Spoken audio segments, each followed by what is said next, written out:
सबसे पहले तो दिल से आप सभी को मेरा बहुत बहुत धन्यवाद। आप लोगों ने मेरे 500 सब्सक्राइबर कंप्लीट कर दिए।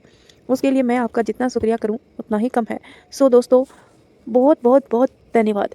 और आप जल्दी से मेरे 1000 सब्सक्राइबर कंप्लीट करवा दीजिए ताकि चैनल मोनेटाइज हो सके। प्लीज़ दोस्तों, इतनी मेहनत कर रही हूँ तो कुछ तो अर्न करना बनता है ना। मैं हूँ आपकी अपनी राइटर ममता चौधरी और आप देख रहे हैं माही और रणवीर की लव स्टोरी का पार्ट 89। अभी तक कहानी में हमने पढ़ा था, अनिरुद्ध अपनी माँ से थोड़ा दूर हुआ और माँ के चेहरे को अपनी हथेली में थाम कर बोला, सॉरी माँ, हर उन पलों के लिए जब जब मैंने आपको इग्नोर किया। मैं जानता हूँ कि मैं सनाया के जाने के गम में इतना डूब चुका था कि मैं एक माँ की ममता को भी इग्नोर कर रहा था। पर माँ, सच मानो मैं जानता था कि अगर आपके पास आया तो मैं बहुत कमज़ोर पड़ जाऊँगा और टूट कर और ज़्यादा बिखर जाऊँगा और आप मुझे उस हालात में नहीं देख पाओगे। इसीलिए मैं आपसे दूर दूर रहता था। फिर भी अनजाने में मैंने कई बार आपका दिल दुखाया था, उसके लिए सॉरी। मैं जानता हूँ कि मैं उस वक्त को वापस नहीं ला सकता, लेकिन आने वाले वक्त को सुधार तो सकता हूँ ना। अनिरुद्ध की बात सुनकर सुमित्रा जी की आंखों में आंसू आ गए। उसने प्यार से अपने बेटे के गाल पर हाथ रखते हुए कहा, अनिरुद्ध, मेरे बच्चे, मैं उस वक्त तुम्हारी हालत समझ रही थी, बल्कि मुझे हर चीज़ का दुख नहीं था कि तुम मुझसे जाने अनजाने में इग्नोर कर रहे हो। बस मुझे इस बात का दुख था कि तुम अपनी ज़िंदगी की वह खुशियाँ नहीं मिल पाई जो तुम्हारी थी। फिर मुस्कुराते हुए अपने आंसू साफ कर, आज मैं बहुत खुश हूँ तुम्हें सनाया के साथ दोबारा देखकर, और अब हमेशा अच्छे से उसका ख्याल रखना। बहुत मुश्किल से मिली है तुम्हें ये खुशी अनिरुद्ध। अनिरुद्ध ने स्माइल करते हुए कहा, बिल्कुल, अब मैं उसे हमेशा संभाल के रखूंगा। सुमित्रा जी ने मुस्कुराते हुए उसके माथे को चूमा और कहा, अब जाओ, सनाया तुम्हारा इंतजार कर रही है, अब तुम्हें उसके पास जाना चाहिए। कहकर सुमित्रा जी वहां से चली गई। वहीं रूम में सुमित्रा जी के जाने के बाद सनाया ने एक नज़र पूरे रूम को देखा। रूम वाकई में बहुत ही खूबसूरत था। उसका इंटीरियर भी काफ़ी शानदार था, जिसे देखकर सनाया के फेस पर एक प्यारी सी स्माइल आ गई। लेकिन फिर कुछ सोचकर उसके चेहरे पर थोड़ी परेशानी वाले भाव आ गए। उसने मन ही मन कहा, सनाया, अनिरुद्ध तेरा पति है, लेकिन क्या कभी तू उसे उसके पति होने का हक दे पाएगी, जबकि तेरे दिल में तो आज भी डैनियल की यादें बसती हैं। तभी रूम का डोर खुलने की आवाज़ आई। सनाया ने पलटकर डोर की तरफ देखा। अनिरुद्ध ने रूम के अंदर आकर डोर को लॉक कर दिया। फिर सनाया की तरफ देखा जो उसे ही देख रही थी। अनिरुद्ध स्माइल करते हुए उसकी तरफ बढ़ गया। सनाया के होठों पर भी एक छोटी सी स्माइल आ गई। अनिरुद्ध ने सनाया के कंधों को पकड़ा और उसके चेहरे पर झुकते हुए उसके माथे को चूम लिया और कहा, कांग्रेचुलेशन मिसेस सनाया अनिरुद्ध राठौड़। सनाया ने अपनी पलकें उठाकर अनिरुद्ध की आंखों में देखा। उसने अनिरुद्ध की आंखों में अपने लिए बेइंतहा प्यार नजर आ रहा था और ढेर सारी खुशियाँ, जैसे आज अनिरुद्ध को वो मिल गया था जिसकी चाह उसे हमेशा से थी। फिर अनिरुद्ध सनाया से थोड़ा दूर हुआ और उसके ऊपर से नीचे तक गौर से देखते के बाद कहा, वैसे मानना पड़ेगा वाइफ, तुम आज भी बहुत ज़्यादा खूबसूरत लग रही हो। अनिरुद्ध की बात सुनकर सनाया का चेहरा शर्म से गुलाबी हो गया। उसने अपनी पलकें शर्म से झुका ली, क्योंकि अनिरुद्ध जिस तरह से उसे देख रहा था उसे सनाया के दिल की धड़कनें बढ़ गई थी। सनाया फर्श की तरफ देखते हुए अनिरुद्ध से बोली, अनिरुद्ध, वो मैं। सनाया आगे कुछ कहती उससे पहले ही अनिरुद्ध ने उसके होठों पर अपनी अंगुली रख ली और कहा, सी, कुछ मत कहो सनाया, क्योंकि मैं जानता हूँ कि इस वक्त तुम्हारे दिल में क्या हलचल मची हुई है। फिर अनिरुद्ध ने सनाया के चेहरे को अपनी हथेली में भरा और उसकी आंखों में देखते हुए कहा, चिंता मत करो, मैं अपना पति होने का हक तुम्हें पर जबरदस्ती नहीं थोपूंगा। मैं जानता हूँ कि तुमने ये शादी किस सिचुएशन में की है। मेरे लिए तो इतना ही काफ़ी है सनाया कि तुम मेरे पास हो, मेरे साथ हो। मेरा रिश्ता, मेरा प्यार जिस्मानी नहीं, जरूर रूहानी नहीं है, जिस्मानी नहीं है, रूहानी नहीं है। तुम्हारा अपने पास होने का एहसास ही मेरे लिए काफ़ी है। अनिरुद्ध की बात सुनकर सनाया की आंखें नम हो गई। अनिरुद्ध ने जब सनाया की आंखों में आंसू देखे तो शरारती लहजे में कहा, इतनी भी खुश मत हो सनाया, मैं इतना भी अच्छा नहीं हूँ। फिर धीरे धीरे सनाया के चेहरे पर झुकते हुए मदहोश भरी आवाज़ में बोला, सोच रहा हूँ ये सब मैं कल से कंटिन्यू करूँ, क्योंकि आज तो तुम इतनी खूबसूरत लग रही हो कि मैं खुद को कंट्रोल ही नहीं कर पा रहा हूँ। कहते हुए अनिरुद्ध धीरे धीरे सनाया के चेहरे पर झुकता ही जा रहा था, जिससे सनाया के दिल की धड़कनें बढ़ गई। उसने कसकर अपनी आंखें बंद कर ली, लेकिन तभी उसे अपने कानों में अनिरुद्ध की धीमी आवाज़ आई, अब जाकर चेंज करके सो जाओ और अपनी मेडिसिन जरूर ले लेना, ठीक है। कहकर अनिरुद्ध ने सनाया की ईयरलोब को किस कर लिया और दूर हो गया। सनाया हैरानी से अनिरुद्ध को देख रही थी। वहीं अनिरुद्ध स्माइल करते हुए बोला, क्या हुआ, तुम कुछ और सोच रही थी क्या? कोई बात नहीं, तो मैं वो भी कर लेता हूँ। सनाया समझ गई कि अनिरुद्ध उसे परेशान करने के लिए ऐसी कर रहा है, तो उसने अनिरुद्ध के सीने पर मारते हुए कहा, अनिरुद्ध, मुझे परेशान करना बंद करो।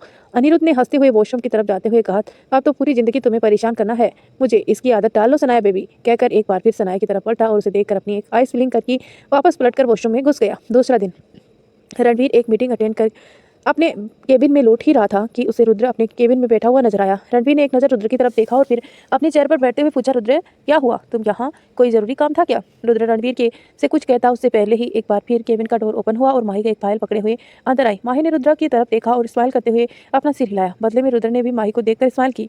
फिर माही ने अपने हाथों में पकड़ी हुई फाइल रणवीर के आगे डेस्क पर रखते हुए कहा, रणवीर, मैंने पूरी फाइल चेक कर ली है, एक बार तुम भी चाहो तो चेक कर लो, ले बाकी इस पर साइन भी कर देना। रणवीर ने एक नज़र फाइल को देखकर माही से कहा, माही, मैं फाइल को बाद में देख लूंगा, अभी मुझे रुद्र से कुछ जरूरी बात करनी है, तब तक तुम दोपहर को होने वाली मीटिंग की सारी तैयारियां कर लो। क्योंकि रणवीर रुद्र की फेस एक्सप्रेशन देखकर ही समझ गया था कि ये जरूर कोई बहुत ज़रूरी बात है और ये बात रुद्र माही के सामने नहीं कर सकता।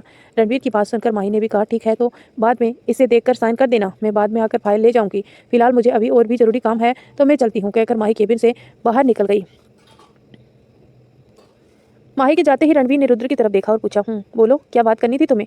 रुद्र ने डेस्क पर रखा हुआ पेपर वेट घुमाते हुए कहा, रणवीर जैसा तुमने कहा था मैंने क्रिस्टी से कांटेक्ट करने की कोशिश की है और उसे बात भी हुई है, लेकिन उसकी वही डिमांड है जो हमने सोचा था। रणवीर ने अपनी आंखें छोटी कर रुद्र की से पूछा, डिमांड?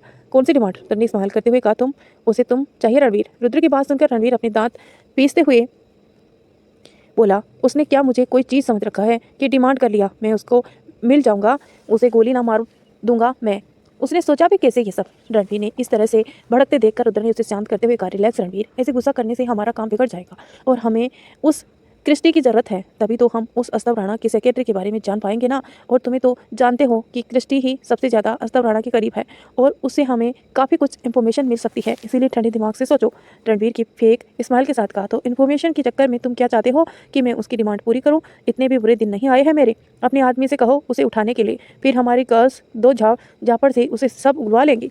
रुद्र कुछ कहता तभी वेदांत जो केबिन में आ ही था उसे चेयर पर बैठा हुआ कहा, बस बहुत सख्त जान है वो, कराटे में ब्लैक बेल्ट हर तरह की फाइटिंग स्किल जानती है, उसे ट्रेनिंग ही ऐसी दी गई है कि उसे कितना भी टॉर्चर किया जाए वो अपने मुंह से कभी कुछ नहीं बोलेगी, इसीलिए उसे सारे राज उगलवाने के लिए हमें कोई दूसरा रास्ता अपनाना होगा रणवीर, इसीलिए अपने दिमाग को शांत करो और सोचो आगे का करना क्या है। रुद्र ने हंसते हुए कहा, अभी एक और क्वालिटी तुमने नहीं बताई, या कहो कमजोरी, कि एक नंबर की हवसी औरत भी है, अब वो अपनी हवस का शिकार तुम्हें बनाना चाहती है। रुद्र की बात सुनकर रणवीर ने उसे घूर कर देखा तो रुद्र ने अपने कंधों को उचकाते हुए कहा, जो सच है मैंने तो वही कहा ना, इसी का फायदा उठाकर हम अपना काम निकलवा सकते हैं। रणवीर ने अपनी बाहें चढ़ाते हुए कहा, उसकी हवस को पता नहीं पर उसकी सांसें जरूर पूरी हो जाएंगी, अगर उसने कुछ भी ऐसा वैसा किया तो। किसकी सांसें पूरी हो जाएंगी रणवीर? माही अंदर आते हुए बोला। तीनों ही शौक नजरों से माही की तरफ देखी। तीनों के ही दिमाग में एक ही बात चल रही थी, कहीं माही ने सारी बातें सुन तो नहीं ली, पता नहीं वो इस बार क्या बवाल खड़ा कर देगी। रणवीर कुछ बोलने ही वाला था कि रुद्र बोला, नहीं माही, तुमने कुछ गलत सुना है, हम ये कह रहे थे कि ये डील पूरी करना जरूरी है, पर इस डील के लिए हमारे क्लाइंट एक कंडीशन है जो रणवीर पूरी ही नहीं करना चाहता। रुद्र की बात सुनकर माही ने सवालिया नजरों से रणवीर की तरफ देखते हुए पूछा, रणवीर ऐसी कौन सी कंडीशन है जो तुम पूरी नहीं करना चाहते? रणवीर माही की बात का कोई जवाब देना ही वाला था कि तभी वेदांत बोला, वो क्या है ना माही, हम जिस क्लाइंट की बात कर रहे हैं ना, रणवीर उसे बिल्कुल पसंद नहीं करता, उसकी भी कंडीशन यह है कि वो रणवीर से मिलकर ही इस डील का पर साइन करेगा। रणवीर है कि अड़ा हुआ है अपनी बात पर। माही ने रणवीर को समझाते हुए कहा, रणवीर मिल लो ना उसे, तुम ही तो कहते हो ना कि प्रोफेशन और पर्सनल लाइफ अलग अलग रखना चाहिए। रणवीर खा जाने वाली नजरों से रुद्र और वेदांत को देख रहा था, जिसके चेहरे पर एक छोटी सी शरारती स्माइल थी। रणवीर मन ही मन बोला, कमीनू, मेरी इनोसेंट वाइफ को इनोसेंट का फायदा उठा रहे हो, अगर इसे पता चला ना कि तुम दोनों किस क्लाइंट की बात कर रहे हो तो सबसे पहले ये तुम्हारी ही बैंड बजाएगी। माही ने एक बार पूछा, रणवीर कहाँ खो गए? मैं तुमसे कुछ पूछ रही हूँ, तुम जाओ ना उस क्लाइंट से मिलने के लिए। रुद्र ने एक तिरछी स्माइल के साथ पूछा, हाँ हाँ बताओ ना रणवीर, तुम जाओगे ना उस क्लाइंट से मिलने के लिए? तुम्हें पता है ना ये डील हमारी कंपनी के लिए कितनी जरूरी है। रणवीर ने अपना गला साफ किया और माही से कहा, ठीक है माही, मैं चला जाऊंगा, फिलहाल तुमने मीटिंग की सारी तैयारियां कर ली ना? माही ने अपना सिर हाँ में हिलाते हुए कहा, हाँ रणवीर, सारी तैयारियां हो गई हैं और हमारी क्लाइंट भी आधे घंटे में यहाँ पहुंच जाएंगी। रणवीर ने कहा, ठीक है, क्या तुमने मेरे लिए एक कप ब्लैक कॉफी ला सकती हो? मेरे सर में थोड़ा सा दर्द है। माही ने स्माइल करते हुए कहा, ठीक है रणवीर, मैं अभी लेकर आती हूँ, कहकर माही केबिन से बाहर निकल गई। रणवीर ने अब रुद्र और वेदांत की तरफ घूरते हुए कहा, हाँ तो क्या कह रहे थे तुम दोनों, मेरी बीवी के भोलेपन का फायदा उठा रहे हो? रुद्र ने फेक स्माइल के साथ कहा, अच्छा रणवीर, तो क्या माही को क्रिस्टी के बारे में बता देता या फिर बता देता कि क्रिस्टी ने क्या डिमांड की है? वेदांत ने भी रुद्र की बात का समर्थन करते हुए कहा, रुद्र सही कह रहा है, और वो वैसे क्रिस्टी जैसी ना जाने कितनी औरतों को तुमने काफ़ी अच्छी तरह से हैंडल किया है। हाँ ये क्रिस्टी थोड़ी सी ज़्यादा ही है, पर तुम इसे भी हैंडल कर लोगे, इतना भरोसा है हमें तुम पर रणवीर। दोनों की बात सुनकर रणवीर ने चिढ़ते हुए कहा, ठीक है, आज शाम की मीटिंग फिक्स करो उसके साथ, एक बार अपना काम निकल जाए, फिर इस क्रिस्टी की सारी गर्मी तो एक ही बार में उतार दूंगा। तो दोस्तों, क्या रणवीर फंस जाएगा क्रिस्टी के साथ और माही फिर से उससे दूर हो जाएगी? ये सब तो हम थोड़ी देर में जानेंगे। उससे पहले आप वीडियो को लाइक करें और चैनल पर नए हैं तो प्लीज़ सब्सक्राइब करके नोटिफिकेशन ऑन कर लें, ताकि जब भी मैं वीडियो डालूँ आपको तुरंत नोटिफिकेशन मिले। हो सके तो अपने व्हाट्सअप फेसबुक पर शेयर करें और प्यारे प्यारे कमेंट करें। अनिरुद्ध अपने केबिन में किसी फाइल को देख रहा था जब सनाया उसके केबिन में आई। सनाया ने वैसे तो फॉर्मल कपड़े ही पहने हुए थे, लेकिन उसकी मांग का सिंदूर और गले में पहना हुआ छोटा सा मंगलसूत्र जो देखने में खूबसूरत चेन पेंडेंट की तरह लग रहा था। सनाया ने एक फाइल अनिरुद्ध की तरफ बढ़ाते हुए कहा, अनिरुद्ध एक बार इस फाइल को चेक कर लो, फिर इसे पर साइन कर देना। अनिरुद्ध ने सनाया के हाथ से फाइल ली और उसे एक नज़र देखने के बाद कहा, ठीक है सनाया, मैं इसे बाद में देख लूँगा। फिर फाइल को डेस्क पर रखते हुए कहा, सनाया तुम चाहो तो कुछ दिन की छुट्टी ले सकती हो, मेरे ख्याल से तुम्हें तो थोड़ा आराम की ज़रूरत है। सनाया ने स्माइल करते हुए कहा, नहीं अनिरुद्ध, मैं ठीक हूँ, मैं प्रेग्नेंट हूँ, इसका मतलब ये नहीं कि मैं बीमार हूँ और मुझे आराम करने की ज़रूरत है, और जब भी मुझे लगेगा कि मेरी तबीयत ठीक नहीं है तो मैं छुट्टी ले लूँगी, तुम चिंता मत करो। अनिरुद्ध ने थोड़ी फिक्र से कहा, पर सुबह तुम्हें वो मीटिंग हो रही थी। सनाया अनिरुद्ध की केयर देखकर मुस्कुरा दी और चेयर पर बैठते हुए कहा, अनिरुद्ध, प्रेगनेंसी के शुरुआती महीनों में ये सब तो नॉर्मल होता है, तुम चिंता मत करो। मैंने कहा ना, सब ठीक है, वैसे भी मैंने मेडिसिन ले ली है, अब मुझे कोई प्रॉब्लम नहीं है। सनाया की बात सुनकर अनिरुद्ध को थोड़ा सा रिलैक्स फील हुआ। फिर उसने कुछ सोचते हुए पूछा, अच्छा सनाया, तुमने कुछ खाया? तुम्हें पता है ना, प्रेगनेंसी में हर थोड़ी देर में कुछ ना कुछ खाते रहना है, ऐसे मैंने नेट पर पढ़ा है। तो सनाया ने हंसते हुए कहा, अनिरुद्ध अब बस भी करो यार, कितना खिलाओगे? अभी 1 घंटा पहले ही तुमने मुझे अपने हाथों से फ्रूट सैलेड खिलाया था। अनिरुद्ध ने मुंह बनाते हुए कहा, हाँ तो पूरा 1 घंटा हो गया ना उसे, अब तुम्हें कुछ खाना चाहिए। रुको, मैं तुम्हारे लिए जूस मंगवाता हूँ, कहकर अनिरुद्ध सनाया ने उसका हाथ पकड़कर उसे जोर रोकते हुए कहा, बस करो अनिरुद्ध, मुझे अब कुछ नहीं खाना, ऐसे तो तुम मुझे खिला पिलाकर मोटा कर दोगे। कहते हुए सनाया ने मुंह बना लिया। अनिरुद्ध ने हंसते हुए कहा, तुम तो वैसे भी कुछ महीनों में गोलू मोलू होने वाली हो, मैंने देखा है प्रेग्नेंट लेडी कुछ टाइम बाद कितनी क्यूट और गोलू मोलू हो जाती हैं। अनिरुद्ध ने उसे सीन को इमेजिन करते हुए कहा, हाय वैसे तुम भी कितनी क्यूट लगोगी ना सनाया। सनाया ने थोड़े गुस्से में उसे हाथ पर मारते हुए कहा, मुझे चिढ़ाना बंद करो, तुम तो अभी से मेरा मजाक उड़ाने लगे, बाद में पता नहीं क्या नहीं करोगे। अनिरुद्ध ने सनाया की दोनों गालों को पिंच करते हुए कहा, मैं तुम्हारा मजाक थोड़ी उड़ा रहा हूँ, मैं तो ये कह रहा हूँ कि तुम बहुत क्यूट लगोगी, एकदम पांडा की तरह है। अनिरुद्ध की बात सुनकर सनाया ने उसे घूर कर देखा तो अनिरुद्ध ने अपने दोनों हाथ खड़े करते हुए कहा, ओके ओके, मैं अब कुछ नहीं बोलता। वैसे मुझे एक बात बताओ सनाया बेबी, केक करना कब शुरू करेगा? मुझे उसे छूकर फील करना है। तो सनाया ने कहा, उसको अभी काफ़ी वक्त है अनिरुद्ध, और जब भी बेबी पहली बार केक करेगा तो मैं तुम्हें ही बताऊंगी, और उसे ये भी कहूँगी कि जितना केक करना है अपने डैड को करे। जब से खबर सुनी है मेरा जीना हराम करके रखा हुआ है, जब देखो सनाया ये खाओ, सनाया वो खाओ, ऐसा करो वैसा मत करो, कहकर सनाया ने अपने सिर पर हाथ रख दिया। फिर सनाया ने कुछ सोचते हुए कहा, वैसे अनिरुद्ध एक बात बताओ, तुम्हें बेबी गर्ल चाहिए या बेबी बॉय? अनिरुद्ध ने स्माइल करते हुए कहा, ऑफ कोर्स बेबी गर्ल, क्योंकि बेबी बॉय तो हमारे पास है, आरव के लिए छोटी बहन आनी चाहिए ना। सनाया ने हंसते हुए कहा, पर आरव को तो भाई चाहिए, क्योंकि जब से वो हीर से मिला है उसे यही लगता है कि छोटी बहन बड़े भाई को परेशान करती है, जैसे हीर अपने भाइयों को परेशान करती है। सनाया की बात सुनकर अनिरुद्ध को भी हंसी आ गई। वो हंसते हुए, हीर वाकई में बहुत क्यूट है, जब आरव की छोटी बहन आएगी तो देखना सबसे ज़्यादा ख्याल वही उसका रखेगा। वैसे भी मेरी कोई बहन भी नहीं थी, पर मैं हमेशा से चाहता था कि मेरे पास भी छोटी बहन हो जो जिद करके मुझे अपनी सारी बातें मनवाए, पर अब मेरी यही ख्वाहिश मेरी बेटी पूरी करेगी। एक होटल के प्राइवेट रूम में रणवीर सोफे पर बैठकर सामने बैठी हुई क्रिस्टी को एक फेक स्माइल के साथ घूर रहा था। उसके मन में तो यही चल रहा था कि काम होने के बाद क्रिस्टी को कैसे मारना है, टॉप फ्लोर पर ले जाकर धक्का दे दूंगा या सीधा गोली से ही उड़ा दूंगा। वहीं क्रिस्टी की लॉस्ट फुल नजरों से रणवीर को देखे जा रही थी। उसने इस वक्त काफ़ी शॉर्ट और रिवलिंग ड्रेस पहनी हुई थी। उसे और रूम की डेकोरेशन को देखकर साफ समझ आ रहा था कि यहाँ डिनर की नहीं बल्कि किसी और चीज़ की तैयारी हो गई है। तभी रणवीर के फ़ोन पर एक मैसेज रिंगटोन बजी। रणवीर ने मैसेज ओपन करके देखा तो ये माही का मैसेज था। माही ने कहा था, रणवीर रात को जल्दी घर आना, मैं तुम्हारा वेट करूंगी और ज़्यादा देर करने की ज़रूरत नहीं है, अगर तुम देर से आए तो मैं तुमसे नाराज़ हो जाऊंगी और मनाऊंगी तब भी नहीं मानूंगी, समझे? माही का मैसेज पढ़कर रणवीर के होठों पर एक छोटी सी स्माइल आ गई। वो जानता था कि जब तक वो घर नहीं जाएगा माही उसका वेट जरूर करेगी। क्रिस्टी ने जब रणवीर का ध्यान कहीं और देखा तो उसे अच्छा नहीं लगा, क्योंकि क्रिस्टी को अपनी खूबसूरती पर बहुत घमंड था। आज तक उसकी लाइफ में कितने भी मर्द आए, उसकी फर्स्ट प्योरिटी हमेशा क्रिस्टी ही रहती थी। अगर क्रिस्टी उसके सामने है तो वो लोग किसी और चीज़ के बारे में या किसी और के बारे में सोच ही नहीं सकते थे। क्रिस्टी ने रणवीर का ध्यान अपनी तरफ खींचने के लिए कहा, रणवीर क्या हुआ, किसी खास पर्सन का मैसेज है क्या? रणवीर ने फ़ोन वापस अपनी पॉकेट में रखते हुए, सिर्फ खास नहीं बहुत खास। क्रिस्टी ने हाथ में पकड़े हुए वाइन की गिलास में एक सिप लेते हुए कहा, रणवीर तुम अपनी वाइन क्यों नहीं ले रहे हो?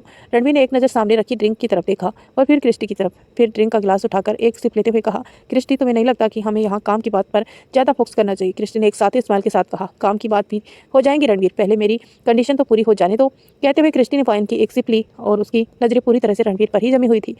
रणवीर ने ड्रिंक का पूरा गिलास खाली किया और उसे टेबल पर रखते हुए कहा, ठीक है, तुम्हारी डिमांड थी कि मैं तुम्हारे साथ डिनर करूँ, तो डिनर करने के बाद मुझे वो डॉक्यूमेंट चाहिए जिसके बारे में बात हुई थी।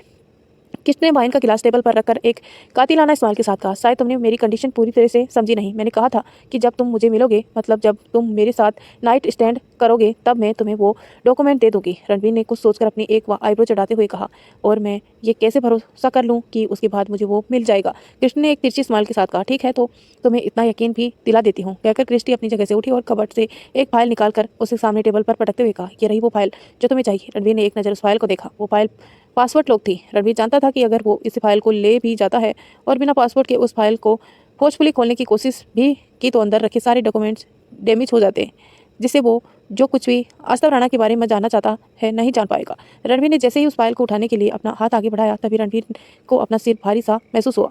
उसने अपने फोरहेड को मसलते हुए क्रिस्टी की तरफ देखा और एक साथी सवाल के साथ उसे ही देख रही थी। रणवीर को थोड़ा गुस्सा आया। How dare you giving me drugs. Christy एक कातिल स्माइल लिए अदा के साथ आकर रणवीर की गोद में बैठ गई और उसके चेहरे पर अपनी अंगुली फेरते हुए बोली, क्योंकि मैं जानती थी कि इतनी आसानी से तुम मेरी बात नहीं मानोगे तो मैंने ये रास्ता अपनाया। अब तुम्हें ना चाहते हुए भी मेरी विश पूरी करनी होगी। रणवीर ने उसे खुद से दूर धकेलने की कोशिश की, लेकिन क्रिस्टी जबरदस्ती उसके गले लग गई और अपनी शेड्यूल वॉइस में बोली, tonight is going to be the most beautiful night of your and my life Ranveer. कहकर वो जैसे ही रणवीर के होठों को चूमने वाली थी कि रणवीर ने उसके बालों को कसकर पकड़ा और उसके चेहरे को खुद से दूर करते हुए एक अजीब सी स्माइल के साथ कहा, बहुत शौक है ना तुम्हें मेरे साथ रात गुजारने का, so ready you will never forget tonight choice. Christy समझ गई कि अब उसका दिया ड्रग्स असर करने लगा। उसके होठों पर अब एक विनिंग स्माइल आ गई। रणवीर ने क्रिस्टी को गोद में उठाया और ले जाकर बेड पर पटक दिया। क्रिस्टी ने भी एक्साइटमेंट में रणवीर को अपने ऊपर खींच लिया। उसके ऐसा खींचने रणवीर के शर्ट के ऊपर के 2 बटन टूट गए, जिससे उसकी मस्कुलर चेस्ट नजर आने लगे। क्रिस्टी ने रणवीर को अपने बगल में धकेला और उसके ऊपर आकर उसे उसकी मस्कुलर चेस्ट पर काफी सेडेक्टिव तरीके से अपनी उंगलियां फेरने लगी। रणवीर की इतनी होठ परफेक्ट मस्कुलर बॉडी देखकर क्रिस्टी पागल हो गई थी। वो रणवीर के सीने पर अपने होठ रखने ही वाली थी कि रणवीर ने उसे पलटा और उसके ऊपर आते हुए एक तिरछी स्माइल के साथ कहा, इतनी भी क्या जल्दी है बेबी, थोड़े और तरसने दो खुद को, only then will you be always to enjoy the world night right. Ranveer इस वक्त क्रिस्टी के ऊपर घुटनों के बल बैठा हुआ था। इस वजह से उसका पूरा वेट क्रिस्टी के ऊपर नहीं आ रहा था। रणवीर क्रिस्टी के होठों की तरफ झुकने लगा और उसके दोनों हाथों को कसकर पकड़ लिया। क्रिस्टी रणवीर के नीचे मचलने लगी। उसने जब से रणवीर को पहली बार देखा था तब से वो इसी दिन के इंतजार में थी कि कब वो उसके साथ रात गुजार सके। इसीलिए वो इसे मौके की तलाश में थी और वो मौका उसे जल्द मिल गया। उसने जानबूझकर रुद्र और वेदांत से जरिए रणवीर के पास की मैसेज भिजवाया था। अगर उसे अस्तव राणा के बारे में डॉक्यूमेंट चाहिए उसे उसके साथ में रात गुजारनी होगी। क्रिस्टी आंखें बंद किए वेट कर रही थी कि कब रणवीर उसे किस करे, लेकिन जब उसे रणवीर की ऐसी कोई एक्टिविटी महसूस नहीं हुई तो उसने अपनी आंख खोलकर देखा। रणवीर की तरफ देखा तो तिरछी स्माइल के साथ उसे ही देख रहा था। रणवीर ने धीरे से उनके दोनों हाथों को ऊपर की तरफ किया और उसके चेहरे पर अपनी अंगुली फेरते हुए कहा, अभी तो शुरुआत है, पूरी रात अभी बाकी है। रणवीर की चूने की क्रिस्टी मदहोश हो गई थी। वो मदहोश भरी आवाज़ में बोली, रणवीर अब और मत तड़पाओ, please kiss me, please fulfil this wish of me. Ranveer उसके चेहरे के करीब गया और करीब। तो दोस्तों, क्या रणवीर क्रिस्टी के साथ अल्टीमेट होने वाला है या फिर नहीं, ये हम थोड़ी देर में जानेंगे। उससे पहले आप हमारे वीडियो को लाइक करें और चैनल को सब्सक्राइब करके नोटिफिकेशन ऑन करें ताकि मैं जब भी वीडियो डालूं आपको तुरंत नोटिफिकेशन मिले। क्रिस्टी को अब गर्मी का एहसास हो रहा था। धीरे धीरे उसकी पूरी बॉडी गर्म होती जा रही थी। उसे लग रहा था जैसे उसकी पूरी बॉडी जल रही हो। वो मदहोशी से मचलते हुए बोली, don't delay, kiss me deeply so that I get relief. Christy की यह हालत देखकर रणवीर के होठों पर टेबल स्माइल आ गई। वो धीरे धीरे क्रिस्टी के चेहरे की तरफ झुका। क्रिस्टी रणवीर के होठों को छूने के लिए तड़प रही थी। तभी उसके कानों में रणवीर की गहरी आवाज़ आई, पासपोर्ट क्या है क्रिस्टी। क्रिस्टी ने जब रणवीर की बात सुनी तो अपनी आंखें खोलकर उसे खोते हुए बोली, ये क्या बोल रहे हो तुम। मैंने कहा ना, पहले मेरी कंडीशन पूरी करो, उसके बाद तुम्हें पासपोर्ट दे दूंगी।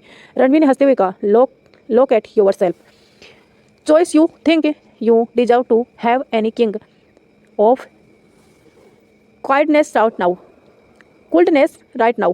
कहते हुए रणवीर के होठों पर एक मिस्टेरियस स्माइल आ गई। क्रिस्टी पहले तो रणवीर की बात समझ नहीं पाई, लेकिन जब उसका ध्यान अपने शरीर के हो रहे बदलावों पर गया तो उसकी आंखें बड़ी हो गई। वो गुस्से में चिल्लाते हुए बोली, तुमने मुझे ड्रग दिया रणवीर। रणवीर इनोसेंट सा फेस बनाते हुए कहा, मैंने नहीं, तुमने, मैंने तो सिर्फ ग्लास एक्सचेंज किए हैं। फिर रणवीर ने उसके गालों पर अपनी अंगुली फेरते हुए, so Christy baby, now you also now what you need, और if you I help you in this then do with wait. Christy ने उसे गुस्से से घूरते हुए कहा, मैं कैसे यकीन करूं कि तुम मेरी हेल्प करोगे, कहीं पासपोर्ट लेने के बाद तुम मुकर गए तो। रणवीर ने क्रिस्टी के गालों को कसकर पकड़ते हुए कहा, ये रणवीर राय कपूर की जबान है। अगर रणवीर ने एक बार कह दिया कि वो तुम्हारी हेल्प करेगा तो मतलब करेगा। अब जल्दी से पासपोर्ट दो वरना यहीं पड़ी रहो ऐसे ही तड़पती हुई सारी रात। क्रिस्टी ने गुस्से में पहले तो रणवीर को घूरा, फिर ना चाहते हुए भी उसे पासपोर्ट बताना पड़ा। पासपोर्ट सुनकर रणवीर तिरछी स्माइल के साथ क्रिस्टी के ऊपर से हटा और टेबल पर रखी फाइल को तरफ बढ़ गया। क्रिस्टी पहले तो हैरान होकर रणवीर को देखने लगी, फिर जैसे ही वो उठने लगी तब जाकर उसे एहसास हुआ कि रणवीर ने बातों में उसके हाथ बेड के हेड रेस्ट से बांध दिए थे। क्रिस्टी गुस्से में चिल्लाते हुए बोली, रणवीर, जब मैंने तुम्हें पासपोर्ट दे दिए हैं तो तुम मेरी हेल्प क्यों नहीं कर रहे हो, और तुमने मेरे हाथ क्यों बांध दिए। रणवीर ने फाइल हाथ में ली और क्रिस्टी की तरफ देखते हुए एक सातिर सवाल के साथ कहा, रिलैक्स क्रिस्टी, एक बार मुझे तसल्ली तो करने दो कि तुम्हारा दिया पासवर्ड सही भी है या नहीं। अब हर किसी की जबान रणवीर की जबान की तरह पत्थर की लकीर जैसी नहीं होती ना। रणवीर ने क्रिस्टी का बताया पासवर्ड एंटर किया और इसी के साथ पासवर्ड से लॉक अनलॉक हो गया। रणवीर ने फाइल को खोलकर देखा तो सारे डॉक्यूमेंट देखकर उसके होठों पर एक विनिंग स्माइल आ गई। क्रिस्टी की हालत और भी ज्यादा खराब होती जा रही थी। उसकी पूरी बॉडी में दर्द हो रहा था। वो बेचैनी और गुस्से से एक एक शब्द चबाते हुए बोली, हो गई तसल्ली, अब आकर मेरी हेल्प करो, मुझसे बर्दाश्त नहीं हो रहा है। रणवीर ने क्रिस्टी की तरफ देखा और डेविल हंसी के साथ कहा, बिल्कुल मैं तुम्हारी हेल्प करूंगा ना क्रिस्टी, कहकर उसने तेज आवाज में कहा, कम इन। तभी रूम का डोर ओपन कर एक हट्टा खट्टा बॉडीगार्ड अंदर आया और उस आदमी को देखकर क्रिस्टी ने गुस्से से चिल्लाते हुए कहा, ये किसी ने बुलाया है? तुमने रणवीर, तुमने कहा था ना कि तुम मेरी नीड पूरी करोगे। तब रणवीर ने एक अजीब सी स्माइल के साथ कहा no Christy, you promise misunderstanding, I did not say that I will fulfil you need. मैंने तुमसे कहा था कि मैं तुम्हारी हेल्प करूंगा और देखो मैंने तुम्हारी हेल्प की ना। तुम्हारी नीड पूरी करने के लिए मैंने अच्छे खासे एक बॉडी का बिल्डर को बुलाया है। अभी पूरी रात तुम्हें इसी के साथ अपनी रात खूबसूरती से बितानी है। मैं तो चला, enjoy the will night will both. फिर फाइल को हवा में लहराते हुए और हाँ थैंक यू फॉर दिस कहते हुए रणवीर ने क्रिस्टी की तरफ देखे, अपनी एक आइस फिलिंग की और रूम से बाहर निकल गया। रणवीर के will kill you Ranveer I will kill you, you bastard, you can not do this to me. पीछे से क्रिस्टी चिल्ला रही थी। उसकी आवाज़ रणवीर के कानों में तब तक आती रही जब तक कि उस बॉडीगार्ड ने रूम का डोर बंद नहीं कर दिया। रणवीर होटल से बाहर आया और अपनी गाड़ी में बैठकर उसे फाइल को फर्स्ट सीट पर रखा और सबसे पहले माही को मैसेज किया, I am going in help and half an hour sweetheart, I am going in half an hour sweetheart, wait for me. Ranveer के फ़ोन को अपनी पॉकेट में रखा और गाड़ी स्टार्ट करके स्पीड से वहाँ से निकल गया। रणवीर अपने रूम में आया तो उसने देखा उसकी क्यूट वाइफ सोफे पर ही उसका इंतजार करते करते सो गई थी। माही सोती हुई बहुत ही प्यारी लग रही थी। उसके लंबे बाल सोफे के नीचे तक लहरा रहे थे। उसकी नींद में कुशन को हक किया हुआ था। माही का चेहरा देखकर रणवीर के होठों पर भी एक प्यारी सी स्माइल आ गई। उसने आगे बढ़कर माही के गाल को अपनी अंगुलियों से सहलाया, लेकिन फिर उसे महसूस हुआ कि उसके कपड़ों में से अभी भी उस क्रिस्टी के परफ्यूम की स्मेल आ रही है। रणवीर पहले तो इससे छुटकारा पाना चाहता था, इसीलिए वो पहले वॉशरूम में घुस गया। कुछ ही देर बाद वो शावर लेकर बाहर आया। उसने माही को अपनी गोद में उठाया और उसे बेड पर लिटा दिया और खुद भी उसकी बगल में आकर लेट गया। रणवीर ने माही की कमर पकड़कर अपने करीब कर लिया। माही अभी ज़्यादा गहरी नींद में भी नहीं थी, इसीलिए जब उसे एहसास हुआ कि रणवीर उसके पास है तो वो खुद ब खुद रणवीर के ऊपर आ गई और रणवीर के सीने पर सर रखते हुए ही नींदीली आवाज में बोली, रणवीर तुम आ गए, तुमने इतनी देरी क्यों कर दी? पता है मैं कब से तुम्हारा वेट कर रही थी। रणवीर ने हाथ खुद ब खुद माही के सिर के बालों को सहलाने लगी। रणवीर ने उसके बालों को चूमते हुए कहा, सॉरी जान, वो क्या है ना कि रास्ते में एक चुड़ैल से पाला पड़ गया था, बस उसे ही। रणवीर की बात पूरी होते से पहले ही माही ने अपना सिर उठाकर रणवीर की तरफ देखा और अपनी नींद से भरी आंखों से उसे देखते हुए बोली, चुड़ैल? कौन सी चुड़ैल? तुम किसी लड़की की बात तो नहीं कर रहे हो ना रणवीर? माही की बात सुनकर रणवीर को हंसी आ गई और वो मन ही मन बोला, ये बीवियों का सिक्स सेंस भी कमाल का होता है। उसने हंसते हुए माही से कहा, हाँ मैं एक लड़की की ही बात कर रहा हूँ। माही जिसकी आंखों में अभी कुछ देर पहले तक नींद भरी हुई थी वो एकदम से गायब हो गई। क्या तुम एक लड़की के साथ थे? रणवीर ने भी इनोसेंट सा फेस बनाते हुए, दरअसल मैं तो सीधा घर आ रहा था कि तभी मेरी गाड़ी के आगे एक लड़की आ गई। मैं गाड़ी से बाहर निकला और मैंने उससे पूछा कि उसे कहीं चोट तो नहीं आई। माही ने आंखें बड़ी करके पूछा। फिर रणवीर ने आगे कहा, फिर वो लड़की रोते हुए बोली कि उसके पैर में चोट आई है। अब मैं ऐसे तो उस बेचारी लड़की को वहाँ छोड़ कर नहीं आ सकता ना, उसे डॉक्टर के पास ले जाना भी तो जरूरी था ना, इसलिए मैंने उसे गोद में उठाकर अपनी गाड़ी में बिठा लिया। माही ने अपनी बहन से घूरते हुए पूछा, तुमने उसे गोद में क्यों उठाया? रणवीर ने भी समझाते हुए कहा, उसे चोट लगी थी ना और वो चल भी नहीं पा रही थी, इसीलिए। फिर मैंने उसे कहा कि मैं तुम्हें हॉस्पिटल लेकर चलता हूँ, पर वो लड़की क्या बोली पता है? रणवीर ने बनावटी हैरानी से कहा। माही का जितना दिल इस वक्त धक धक कर रहा था वो अपनी आंखें बड़ी कर बोली, क्या क्या बोली वो? रणवीर ने कहा, उसने कहा डॉक्टर के पास जाने तक वो पैर का दर्द बर्दाश्त नहीं कर पाएगी, इसीलिए मुझे कुछ करना होगा ताकि उसका दर्द कम हो जाए। माही अटकते हुए बोली, क्या क्या क्या करना होगा? ऐसा क्या करने के लिए कहा उसने? रणवीर ने लाचारी से कहा, उसने कहा अगर मैं उसके किस करूं तो उसका दर्द कम हो जाएगा। माही एकदम से चिल्ला पड़ी, क्या? उसकी हिम्मत कैसे हुई ऐसा कहने की? तुम्हें उसे किस तो नहीं किया ना? रणवीर को माही की रिएक्शन से हंसी भी तो बहुत आ रही थी, पर फिर भी उसने अपने फेस पर ये आने नहीं दिया। उसने एक बार फिर लाचारी से कहा, माही कैसी बात कर रही हो? अगर कोई दर्द में है तो हमें उसका दर्द कम करने की कोशिश करनी चाहिए ना। तो माही ने उसे छोटे से वर्ड को लंबा खींचते हुए कहा, सी रणवीर। रणवीर ने भी उसी स्टाइल में कहा, तुम सी में भला इंसानियत के नाते उसे ऐसे कैसे दर्द में छोड़ देता? मैंने उसे प्यार से अपनी गोद में उठाया और उसके होठों पर किस किया। माही की शक्ल अब ऐसी हो गई थी कि वो अब रोई की तब रोई। रणवीर ने जब माही की शक्ल देखी तो उसके चेहरे को अपनी हथेली में भरते हुए कहा, यकीन मानो मैं तो उसे छोटी सी किस करने वाला था, पर वो तो मेरे होठों से चिपक ही गई, छोड़ ही नहीं रही थी मुझे, और भी पता नहीं क्या क्या कर रही थी। अब माही के सब्र का बांध टूट गया। वो रणवीर के ऊपर ही बैठ गई और गुस्से में उसके सीने पर मारते हुए रोने लगी। तुम ऐसे ही किसी को कैसे अपने पास आने दे सकते हो? तुम सिर्फ मुझे किस कर सकते हो, तुम्हारी गोद में भी सिर्फ मैं ही बैठ सकती हूँ। रणवीर को ये तो पता था कि माही गुस्सा करेगी, लेकिन इतना ज़्यादा उसे तो लगा था कि माही अब तो उसके मजाक को समझ जाएगी, लेकिन उसकी बीवी इतनी इनोसेंट है कि वो कुछ भी नहीं समझी। जबकि रणवीर कई बार माही को चिढ़ाने के लिए ऐसे मजाक कर चुका था।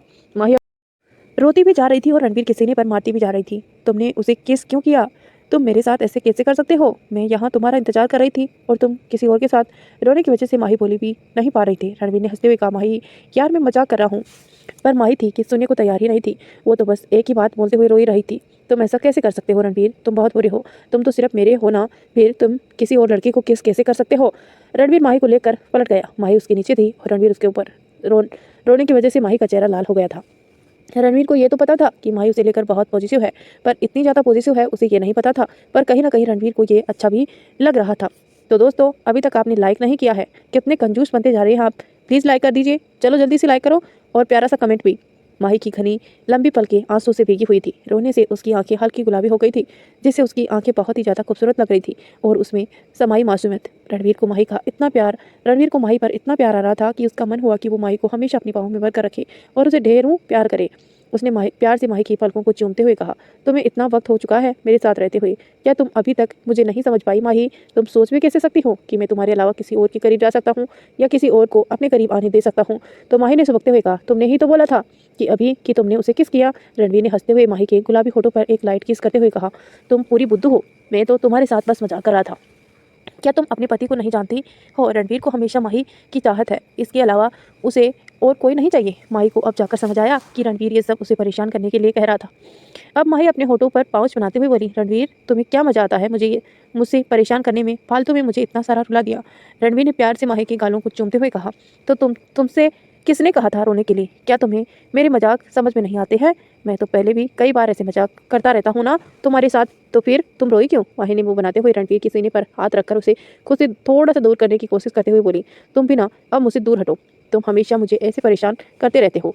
रणवीर माही की नेक को स्निफ करते हुए मदहोश भरी आवाज में बोला, जिस दिन तुम मुझे समझ जाओगी ना माही, उसी दिन तुम ये भी समझ जाओगी कि मुझे सिर्फ और सिर्फ तुम ही शेड्यूल कर सकती हो और कोई नहीं, क्योंकि मेरा दिल सिर्फ तुम्हारे लिए धड़कता है और ये दिल सिर्फ तुम्हें चाहता है। कहते हुए रणवीर माही की नेक पर सेक्सुअल तरीके से किस करने लगा। माही का ध्यान अब अपने गुस्से से हटकर रणवीर के प्यार भरे टच में खो गया। रणवीर ने अपना चेहरा उठाकर माही की आंखों में देखा और उसके होठों पर अपना अंगूठा फेरते हुए कहा, तुम्हें वाकई में सच बोल लूँ माही? तो माही ने कन्फ्यूजन से पूछा, कौन सा सच रणवीर? तो रणवीर ने कहा, मुझे वाकई में चुड़ैल मिल गई थी। तो माही थोड़ा गुस्से में रणवीर के कंधे पर मारते हुए बोली, तुम फिर से मुझसे मजाक कर रही हो ना? तो रणवीर ने उसके हाथों को पकड़ लिया और उसे बेड पर प्रेस करते हुए कहा, इस बार झूठ नहीं बोल रहा हूँ, सच में आज मेरा सामना एक ऐसी लड़की से हो गया जो मुझे शेड्यूल करने की कोशिश कर रही थी। माही ने रणवीर को घूरते हुए पूछा, फिर क्या हुआ रणवीर? रणवीर ने स्माइल करते हुए कहा, मैंने कहा ना कि मुझे तुम्हारे अलावा और कोई शेड्यूल नहीं कर सकता, तो बस मैंने उस चुड़ैल को बांध कर वहीं छोड़ दिया और उसे कहकर आया हूँ कि ये रणवीर सिर्फ माही का है और किसी का नहीं, इसीलिए मेरे बारे में सोचना भी मत। रणवीर की बात सुनकर माही खुश हो गई, उसे चेखते हुए बोली, सच रणवीर, तुमने उसे ऐसा कह दिया ना? रणवीर ने माही को फिर से पलटा और अपने ऊपर लाते हुए कहा, मैं तुमसे भला झूठ बोल सकता हूँ जान? माही ने रणवीर के गाल पर किस करते हुए कहा, मुझे पता है तुम मुझसे झूठ नहीं बोलोगे। फिर कुछ सोचते हुए रणवीर से कहा, पर मुझे ना कभी कभी डर लगता है, क्योंकि ऐसी लड़कियां जो होती है ना, उन्हें मर्दों को शेड्यूल करने के बहुत सारे तरीके आते हैं। मुझे उस दिन प्रिया ने भी बताया था, अगर किसी ने तुम्हें बहकाया लिया तो मेरा क्या होगा रणवीर, क्योंकि मुझे तो ऐसा कुछ भी नहीं आता। कहते हुए माही थोड़ा रुआसी हो गई। माही का डर भी अपनी जगह बिल्कुल सही था, क्योंकि वो जानती थी कि उसके हस्बैंड के पीछे कितनी लड़कियां दौड़ती रहती हैं, इसी उम्मीद में कि रणवीर की एक नज़र उसके ऊपर पड़ जाए और रणवीर के अटेंशन पाने के चक्कर में कुछ भी करने के तैयार रहती हैं। आखिर उसका हस्बैंड था ही इतना हैंडसम और अट्रैक्टिव पर्सनालिटी का मालिक, तो थोड़ी बहुत इनसिक्योरिटी माही को भी होती थी। रणवीर माही की इस परेशानी को समझ भी रहा था।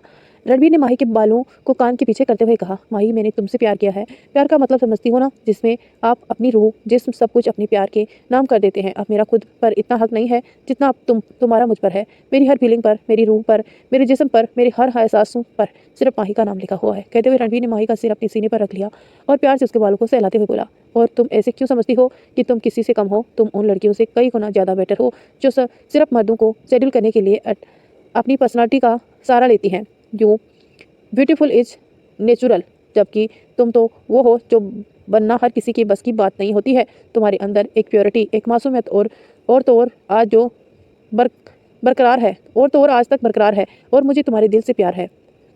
तुम्हारी इस मासूमियत से प्यार हुआ है माही। ये जिस्म तो वक्त के साथ एक दिन ढल जाएगा और मिट भी जाएगा, लेकिन रहेगा तो सिर्फ हम दोनों का प्यार, हमेशा हमेशा के लिए माही। और रणवीर का प्यार जो कभी खत्म नहीं होगा, बिल्कुल जन्मों जन्मों तक साथ रहेगा। माही ने सिर उठाकर रणवीर की तरफ देखा और स्माइल करते हुए कहा, रणवीर मैं अगले जन्म में भी तुम्हें ही पाना, अपना पति बनाना चाहूंगी। तुम मुझे अगले जन्म में जरूर मिलना। रणवीर को माही की इन टेंशन भरी बातें सुनकर हंसी आ गई।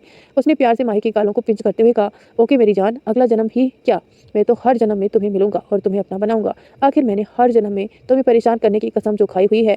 माही अब पूरी तरह से रणवीर के ऊपर आ गई और रणवीर के सीने पर मारते हुए बोली, और मैं भी हर जन्म में तुमसे ऐसे ही लड़ूंगी, जब जब तुम मुझे परेशान करोगे। तो इसी तरह से दोनों के बीच आधी रात तक यही प्यार भरी नोकझोंक चलती रही और पूरी रात दोनों एक दूसरे के बाहों में खोए रहे। सुबह सुबह प्रिया मिरर के आगे खड़ी होकर अपने आप को हर एंगल से देख रही थी। कभी वो अपने बढ़ते हुए टमी को देख रही थी, तो कभी अपने गालों को, जो वक्त के साथ धीरे धीरे चब्बी होती जा रही थी और इसी के साथ बढ़ती जा रही थी। प्रिया के चेहरे की रौनक, उसका फेस पहले से और ज़्यादा ग्लो करने लगा था और उसके गाल भी बहुत ज़्यादा गुलाबी हो गए थे। प्रिया का वेट भी पहले से थोड़ा बढ़ चुका था। प्रिया ने अपनी कमर पर हाथ रखकर अपने आप को ऊपर से नीचे तक देखते हुए बोली, मैं दिन ब दिन मोटी होती जा रही हूँ। फिर अपनी टमी की तरफ देखते हुए बोली, बेबी आप कब आओगे? मुझे तो लगता है जब तक आप आओगे मामा तो फूल फूल कर गुब्बारा हो जाएगी। तभी पीछे से वेदांत ने आकर प्रिया की चबी गालों को पिंच करते हुए कहा, अगर बेबी की मम्मा गोलू मोलू हो भी जाए तो बेबी के डैडा उसे इतना ही प्यार करेंगे, बल्कि इससे भी ज़्यादा, क्योंकि बेबी की मम्मा गोलू मोलू होकर भी ज़्यादा क्यूट हो गई है।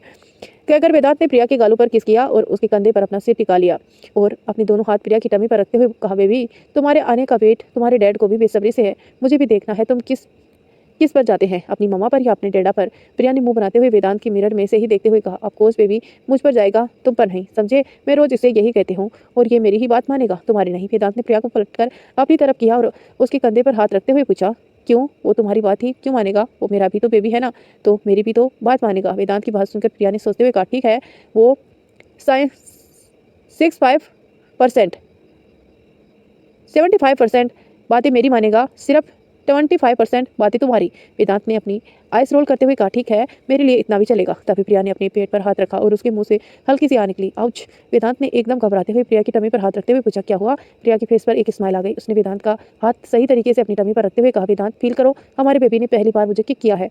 इसी के साथ बेबी ने एक बार फिर किक किया, जिसे इस बार प्रिया के अलावा वेदांत ने भी महसूस किया और इसे महसूस करते ही दोनों के चेहरे पर चमक पड़ गई।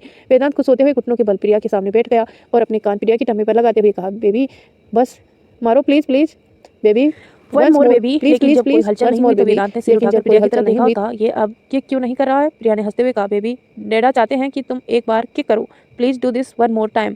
प्रिया का यह कहना था कि बेबी ने एक बार फिर से किक किया। वेदांत ने हैरानी से प्रिया की तरफ देखा और फिर प्रिया की टमी की तरफ। उसने प्रिया की टमी पर किस करते हुए कहा, अभी से अपनी मम्मा की सारी बातें मान रहे हो और डैडा की नहीं।